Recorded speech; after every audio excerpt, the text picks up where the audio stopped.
So as far as the pit crew, our therapy dog program, I, I could tell you as much as I could possibly tell you, but one of our other board members who chairs it could probably sit here for all day and tell you.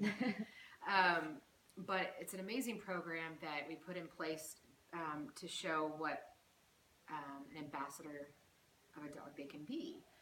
And one way to really put out the positive image into society is letting them actually be up front with that dog and seeing how great they are.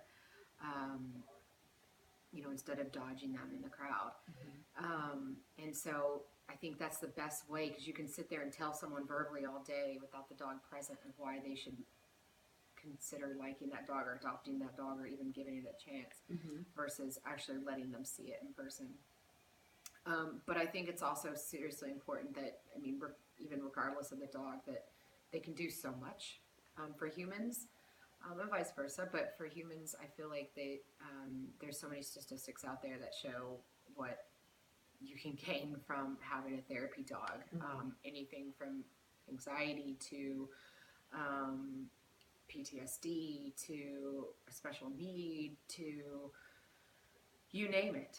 So why not have pit bulls as a part of that, and not a stereotypical, and I don't mean this in any negative way, but golden retriever, lab, like, why not this guy? This guy, who would sit here and love on you and lean on you all day long.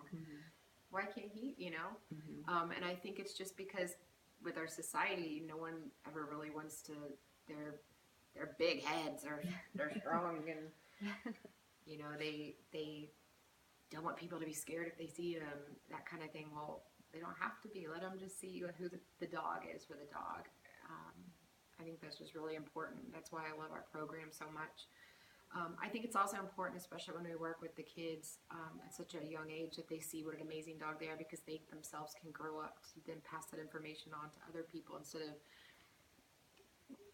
being 40 years old with the first encounter of the breed, and this whole time they've only heard anything but stay away. So I think just being with our youth is really important, on top of everything else. We go through so anyone that feels they have a dog that would fit the course that we go through can get a chance. It's just that they're evaluated by our trainers, and there's some basic stuff that they have to be able to do, as far as and they can start from ground up. So if they have a great demeanor and they love to be loved, and that kind of thing, then you're already starting off with a nice core dog. If you have a dog that's more skittish and more prone to being fearful, that kind of thing, then maybe that dog's just not suited for that. So they have to really be evaluated and figure out if they're best suited for that program.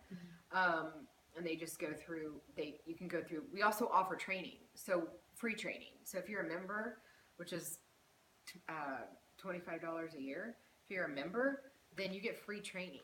And we do ask for a deposit up front, but you get that deposit back at the end of class if you've completed it. And that just kind of holds people accountable, instead of, getting excited about training and then backing down a couple weeks later, and then what? So that's why we do the deposit. But other than that, they get that back. And a lot of times people and it's not a lot, and a lot of times people just donate it at the end, which is nice.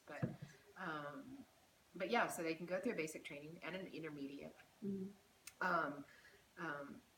Up to advance in the CGC training. And we have several different trainers that are part of our organization. Two of them are on the board. One of them leads the pit crew, and one of them leads the training program. But they work collaboratively, obviously, and they, everyone has different training approaches, but they tend to find the one that works best for our program. And it just kind of depends too on the dog. But some people use different corrections, and some people only use positive reinforcement, and then some people will use,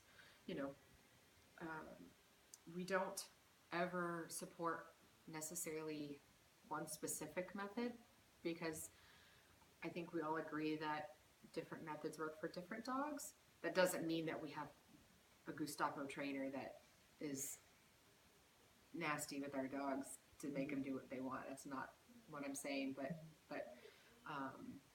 there might be different correction levels as far as Vinny might be okay just being clicker trained versus another. So just, it's, you know, kind of depends. But and I can't sit here and tell you all day exactly what they're training and how they're training, because I'm not them.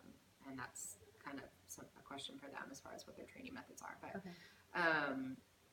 But yeah, I mean, and it's hard too, because you show anything online of any kind of e-call or anything like that, you get so much backlash as far as how you're training them.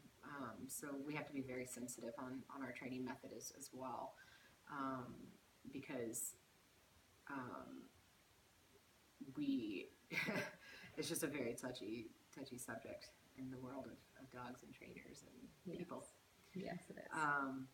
But without getting too far off topic, our program, we're really even trying to do even more this year.